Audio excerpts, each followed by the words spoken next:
गुरुदेव और माँ गायत्री के चरण में कोटि कोटि नमन। आप सभी को प्रणाम। ईमानदारी और सत्यनिष्ठा का मतलब है कि आप जो कहते हैं, आप जो करते हैं, आप जो सोचते हैं और आप अपने आसपास के जीवन के बारे में जैसा महसूस करते हैं, इनके बीच तालमेल है। आइए अब जानते हैं गायत्री उपासना के आध्यात्मिक अनुभव कुछ साधकों के। श्री चिरंजी लाल एरनपुरा रोड से लिखते हैं कि उनके चरित्र में आया भारी परिवर्तन। आगे वो लिखते हैं, मेरी 6 माह की उम्र में ही मेरे पूज्य पिताजी का स्वर्गवास हो गया। जब मैं 8 वर्ष का हुआ तो मेरे ताऊजी ने मुझे स्कूल में भर्ती करा दिया। कुसंगति अथवा प्रारब्धवश मेरा मन पढ़ने में नहीं लगा। ताऊजी ने बहुत प्रयत्न किए पर सब विफल रहे। फिर भी उनके प्रेम पूर्वक कठिन प्रयत्न से मैं 5 कक्षा हिंदी तक ही पढ़ सका। कुबुद्धि जागृत हुई और मैं घर छोड़कर भाग गया। इस प्रकार 2-3 बार घर आया और फिर भाग गया। इधर उधर भटकता फिरा, कई बुरे व्यसन भी लग गए। मेरा जीवन यूं ही सब बर्बाद हो रहा था। ताऊजी मेरे कारनामों से बहुत दुखी थे और उन्होंने प्रयत्न किया कि मैं कोई काम सीख लूं, परंतु मैं तो टेढ़ा व्यक्ति ठहरा। 15 वर्ष की अवस्था में मेरा यज्ञोपवीत संस्कार हो गया। हमारे ब्राह्मण कुल के अनुसार 9 वर्ष की अवस्था में ही यज्ञोपवीत हो जाना चाहिए था। यज्ञोपवीत संस्कार के समय मेरे मामा जी ने पवित्र गायत्री मंत्र की दीक्षा दी थी। मैं उस समय गायत्री मंत्र की व्याख्या, मंत्र का महत्व, मंत्र की शक्ति व जप विधि आदि किसी से भी परिचित नहीं था। मेरे मामा जी ने इतना अवश्य कहा था कि अब यज्ञोपवीत हो जाने पर कम से कम 3 माला मुझे नित्य जपना चाहिए, पर मैं मूढ़ ऐसा करने में असफल रहा। बिना किसी नियम के 1-2 माला कभी कभी जप लेता था, क्योंकि मामा जी ने कहा था कि गायत्री मंत्र ही सबसे बड़ा माना गया है। जोधपुर में मैं ताऊजी के साथ जिस मकान में रहता था, उसके मालिक जवाई बांध एरनपुरा रोड पर कार्य करते थे।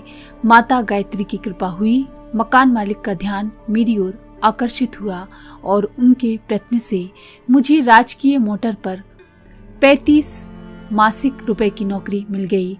कुछ दिन बाद मेरी माताजी भी मेरे पास आ गईं। देव योग से वे बीमार पड़ गईं। खर्च बढ़ गया और मैं कर्जदार बन गया। भाग्य का उदय, समय का परिवर्तन। मुझे एक पुरानी अखंड ज्योति पत्रिका कहीं से प्राप्त हो गई। मैंने उसे प्रेम पूर्वक अधोपांत पढ़ा। मैंने परम पूज्य आचार्य जी को अपनी सारी जीवन कथा लिखी और उन्होंने गायत्री उपासना का आदेश दिया। मैंने विशेष रूप से साधना आरंभ कर दी। इसके फलस्वरूप मैंने माता जी की सेवा करना व पूनम का व्रत भी गायत्री उपासना के साथ साथ आरंभ कर दिया। कुछ ही समय बाद मुझे 60 रुपए मासिक वेतन पर पेंटर की जगह मिल गई। 2 माह बाद राजकीय पदाधिकारियों द्वारा ट्रेसर के पद पर नियुक्त कर दिया गया और वेतन में संतोषजनक वृद्धि हुई। अब वेतन से हमारा खर्च आराम से चलने लगा और कर्ज भी चुक गया। मेरा जीवन सुख से व्यतीत हो रहा था। मेरा ये दृढ़ विश्वास हो गया कि गायत्री उपासना किसी भी रूप से की जाए, वह ना कोई अनिष्ट करती है और ना कभी निष्फल जाती है। माता की कृपा से उनको कुछ और अनुभव भी हुए। वो लिखते हैं, गत वर्ष से ही मैं प्रतिदिन 1000 गायत्री मंत्र जप नियमित रूप से करते रहने का प्रयत्न करता आ रहा हूँ, पर ऐसा नहीं है कि इस प्रयत्न में कभी त्रुटि नहीं आई। इसमें कई दिन के खाड़े यानी नागे जरूर होते हैं और उनका पश्चाताप भी जरूर होता है। वर्ष भर में 2 हवन हुए हैं, एक चैत्र रामनवमी को और दूसरा अश्विन दुर्गा पूजन की नवरात्रि में। दोनों नवरात्रियों को 2 लघु अनुष्ठान भी किए गए। गत वर्ष में गुरुदेव के आज्ञा के अनुसार 28 दिन का उपपोषण किया था, जिसमें फलाहार में केवल आधा पाव दूध और 2 मौसमी रोज लेता था। इसके अलावा और कुछ भी नहीं। इन 28 दिनों में निष्काम भाव से 1.25 लाख के अनुष्ठान का भी संकल्प सम्मिलित था।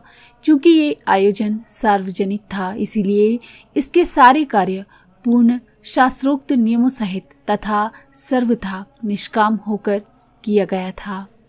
चौथे दिन मेरी हालत बड़ी दयनीय हो गई। आगे उपवास करने का साहस और सहन शक्ति दोनों नहीं रहे।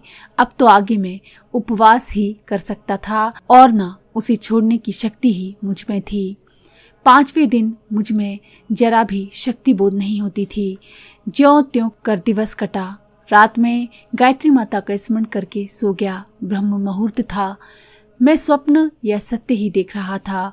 पूजन पीठ पर पुष्पों का हार धारण किए हमारे गुरुदेव ध्यान मग्न बैठे थे और मुझे आशीर्वाद देते हुए कह रहे थे, हिम्मत नहीं हारना, मैं सदैव तुम्हारे पीछे हूँ। मैंने अपने को उनके चरणों में समर्पित कर दिया।